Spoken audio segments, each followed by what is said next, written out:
नाज़रीन, भान Saidabad Indus link canal सिमनालो भान वारी जी हालत ख़राब है। उनके बंद न कयो वियो त भान सईदाबाद के ख़तरो थी सके थो।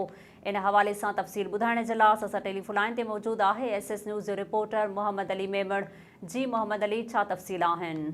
जी वरी महिरबानी। मां तव्हांखे ॿुधाईंदो हलां त मुसलसिल पाणी में चाढ़ खां पोइ एशिया जी वॾे मां वॾी झील मंछर झील खे अॼु सिंध हुकूमत पारां अहम फ़ैसिले खां पोइ बाग यूसुफ जे मक़ाम खां कट ॾिनो वियो आहे।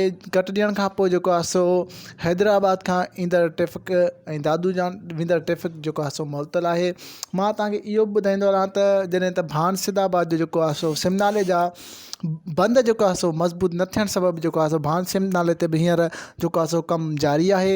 अॻूणो चेयरमैन मोहम्मद सिद्दीक़ मेमण पारां जेको आहे सो भान सईदाबाद सिमनाले ते जेको आहे सो मरमती कमु कराए रहिया आहिनि। मोहम्मद सिद्दीक़ मेमण जो चवणु आहे त भान सईदाबाद सिमनाले जा बंद कमज़ोर हुजण सबबि ही असां उन ते जेको आहे सो मिटीअ सां बंद मज़बूत करे रहिया आहियूं। ऐं मोहम्मद सिद्दीक़ पारां इहो बि चयो वियो त शहर जा जेके बि आसपास जा जेके माण्हू आहिनि उहे बंदनि ते अची जेको आहे सो सिमनाले जा बंद मज़बूत कनि।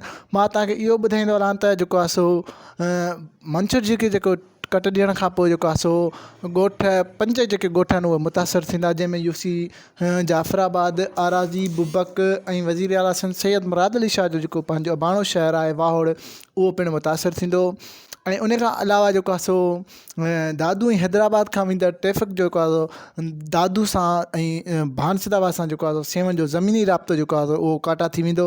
मां तव्हांखे इहो ॿुधाईंदो हलां त ज़मीनी राब्तो ख़तमु थियण खां पोइ कराची खां लाड़काणो वेंदड़ ट्रैफ़िक बि बंदि थी वेंदी। जी मोहम्मद अली मेमण, तफ़सील ॿुधाइण जे लाइ तव्हांजी महिरबानी।